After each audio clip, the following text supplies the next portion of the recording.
ओम नमः शिवाय। नमस्कार दोस्तों, स्वागत है आप सभी का हमारे चैनल भक्ति ज्ञान में। दोस्तों, आज मैं आपको शिव महाप्राण की कथा सुना रहा हूँ। आप सभी भक्तजन इस कथा को श्रद्धापूर्वक मन लगाकर सुने।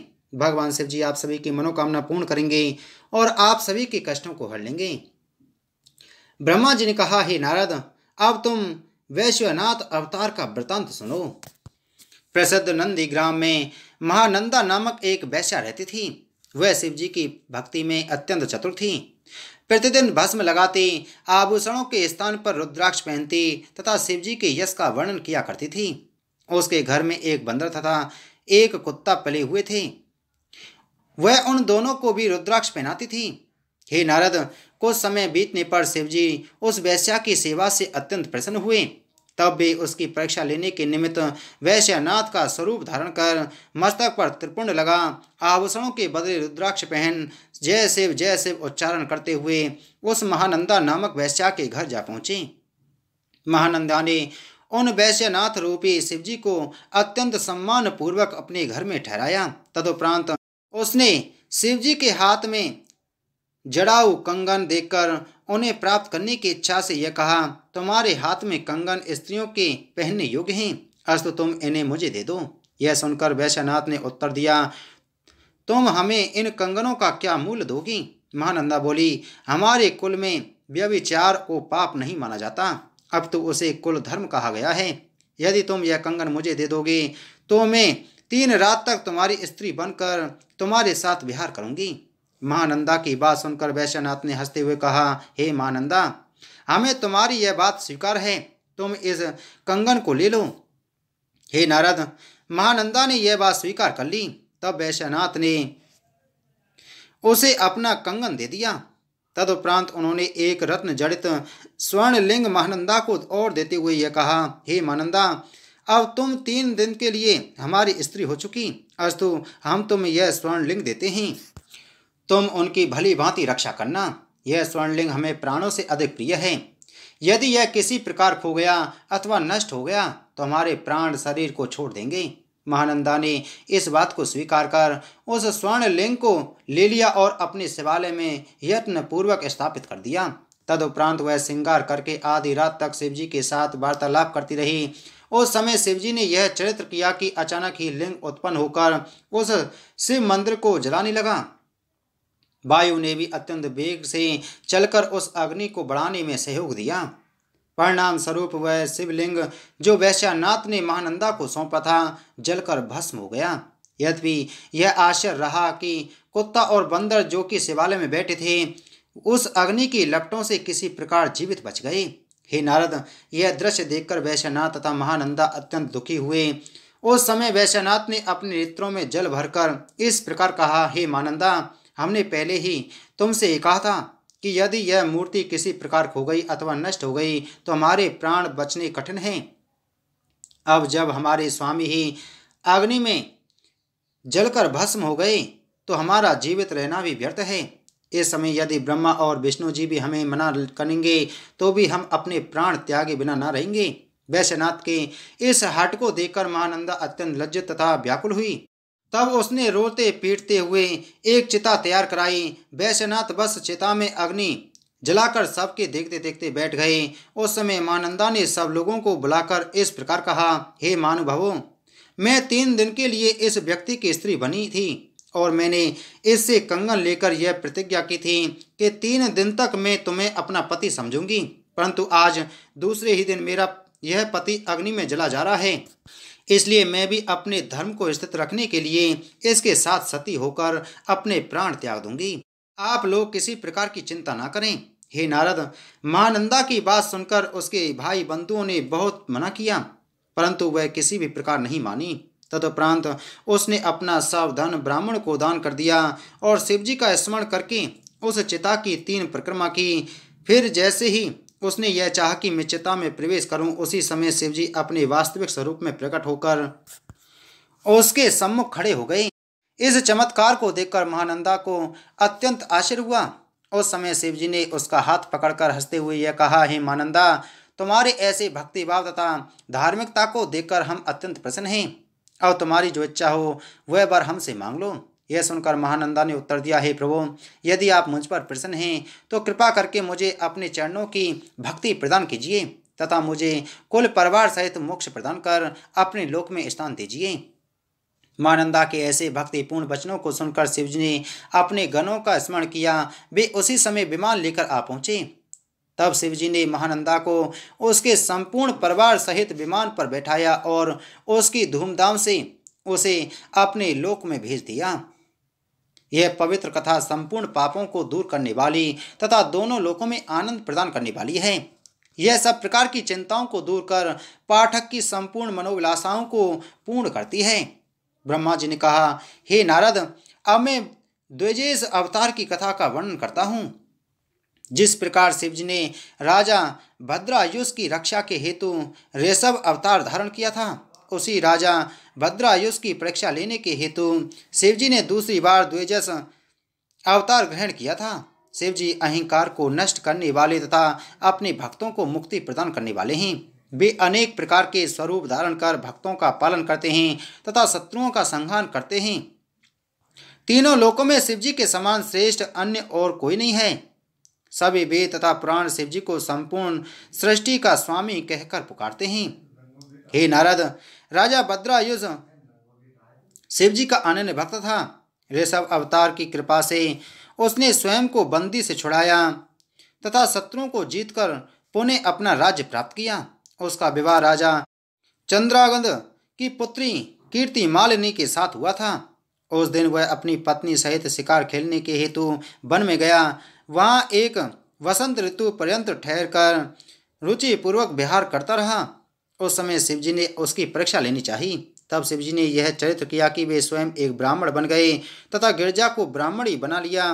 तदुपरांत वे उसी वन में जाकर स्थित हो गए जहाँ राजा भद्रायुष अपनी पत्नी सहित ठहरा हुआ था।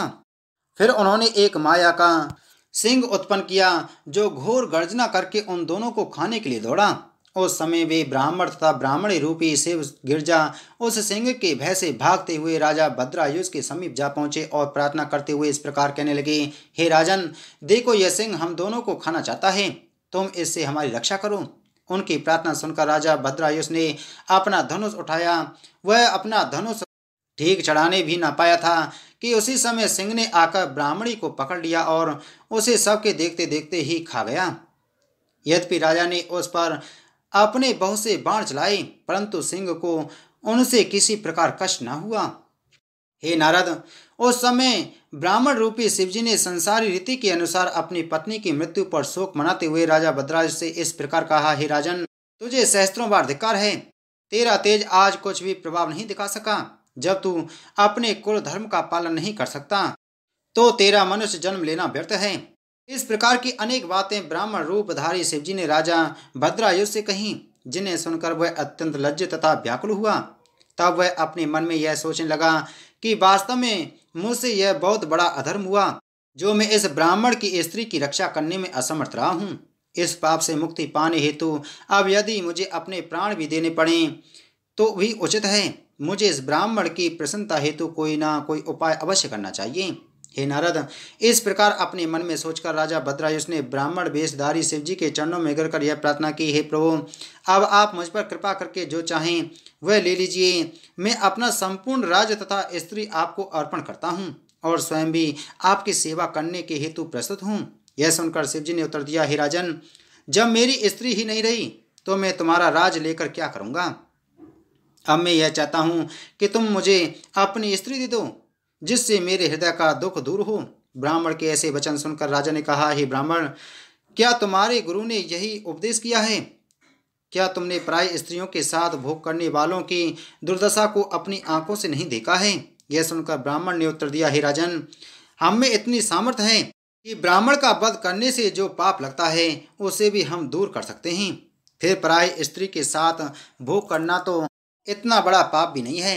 हे नारद, यह सुनकर राजा ने अपने मन में अत्यंत भयभीत हो यह विचार किया कि संसार में ब्राह्मण की रक्षा न करने के समान बड़ा पाप अन्य कोई नहीं है।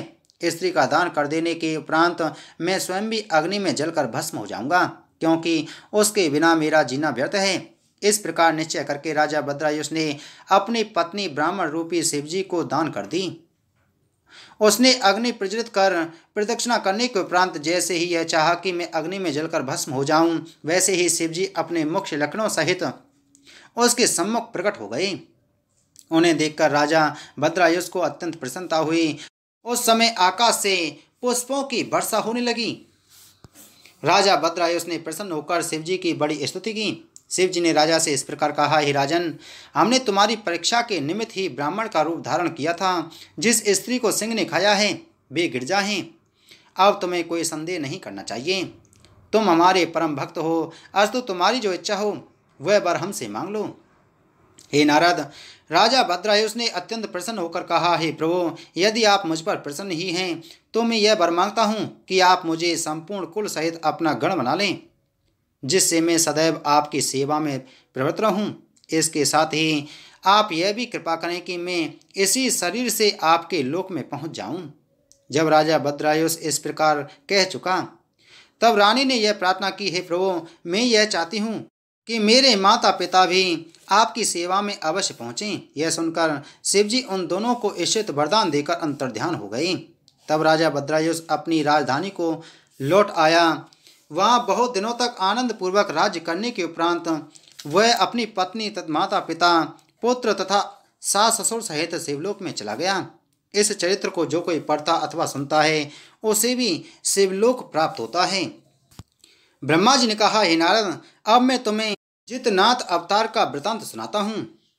अर्बुदाचल पर्वत पर एक भील अपनी पत्नी सहित निवास करता था। वह शिवजी का परम भक्त था। एक दिन वह भील अपनी स्त्री को घर में छोड़कर आजीविका के निमित्त कहीं बाहर चला गया।